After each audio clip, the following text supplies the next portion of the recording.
Hello, আসসালামু আলাইকুম সবাইকে। আমি মেহজাবিন আবারও চলে আসলাম আমার পেজ থেকে ছোট্ট কিউট একটা ব্লগ নিয়ে। আর এবারের ব্লগটা একটু ডিফারেন্ট। আই থিঙ্ক তোমরা এর মধ্যেই বুঝে ফেলেছো আজকের ভিডিওটা কি নিয়ে।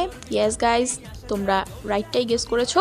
আজকে আমি বিরিয়ানি রান্না করছি অ্যান্ড এটা আমার লাইফের ফার্স্ট টাইম। হ্যাঁ, এটা আমার লাইফের ফার্স্ট টাইম রান্না করছি। এর আগে খেয়েছি, আম্মু রান্না করেছে, আমার শাশুড়ি রান্না করেছে, সবার হাতেরটা আমি মজা করে খেয়েছি, কিন্তু আমি কখনো রান্না করি নাই। কিন্তু সেদিন আমার হাজব্যান্ড আমাকে এত বড় একটা অপমান করছে, ওর অপমানটা আমি নিতে পারি নাই। ও আমাকে বলছে যে তুমি খাইতে পারো কিন্তু রাঁধতে পারো না কেন। তো ওর সাথে আমি জিদ করে চ্যালেঞ্জ নিছি যে আজকে আমি গরুর বিরিয়ানি রান্না করেই দেখাবো। কারণ মেয়েদের সাথে চ্যালেঞ্জ করবেন না, মেয়েরা চ্যালেঞ্জ করে জিদ করে অনেক কিছু করতে পারে। অ্যাকচুয়ালি অনেক কিছু না, ওরা সব কিছু করতে পারে। তো মেয়েদেরকে কখনো চ্যালেঞ্জ করবেন না। আজকে আমি বিরিয়ানি রান্না করে আমার হাজবেন্ডকে দেখাই দিব যে দেখো আমি বিরিয়ানিও রান্না করতে পারি। অন্যরকম ভালোবাসা। তো এই যে এক এক করে আমি সব ধরনের মশলা দিয়ে দিচ্ছি। লবণ দিলাম, তারপর মরিচ, ধনিয়া গুঁড়া, তারপর জিরা গুঁড়া, তারপর তেহারি মশলা, সব কিছু দিয়ে নাড়াচাড়া করে আমি মাংসটা কষিয়ে নিচ্ছি। এর সাথে আমি একটু টক দইও দিয়ে দিয়েছি যাতে একটু ভালো ফ্লেভার আসে।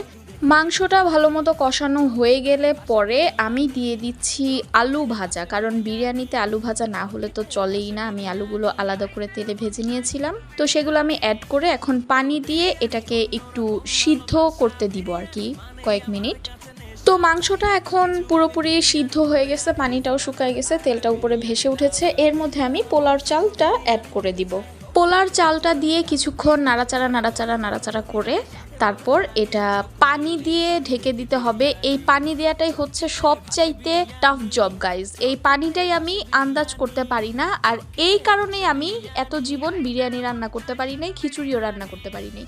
যাই হোক, আল্লাহর নাম নিয়ে বিসমিল্লাহ বলে পানি দিলাম, তারপর একটু ঘি অ্যাড করে দিলাম, তারপর নাড়াচাড়া দিয়ে তারপর আবার আল্লাহর নাম নিয়ে ঢাকা দিছি। আল্লাহই জানে কি হয়। কিছুক্ষণ পরে এসে আমি ঢাকনাটা খুলে পোলাওটা আবার নাড়াচাড়া করে আবার একটু উল্টিয়ে পাল্টিয়ে দিলাম।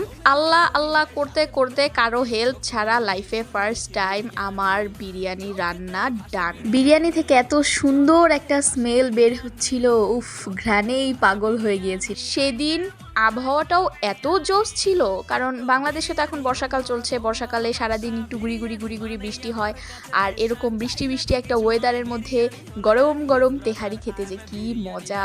এখন দেখো আমি তোমাদের সামনে সার্ভ করবো, উফ, ধোয়া ওঠা গরম গরম বিরিয়ানি।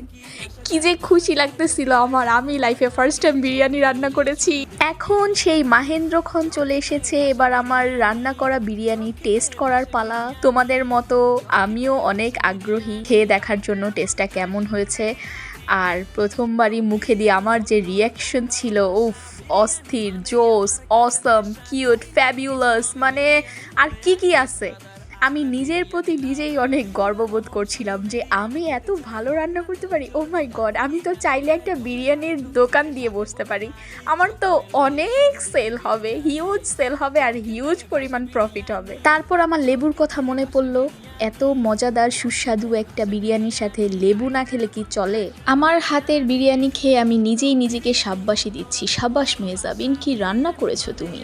আর এগুলো দেখে আমার জামাই কেমন জ্বলতেছে সেটা আমি আপনাদেরকে দেখাতে পারলাম না। যাই হোক, নিজের রান্না খেয়ে নিজেই নিজেকে রেটিং দিলাম। তো আমার ব্লগ আজকে এই পর্যন্তই। নেক্সটে দেখা হবে আবার নতুন কোনো ব্লগে। টাটা।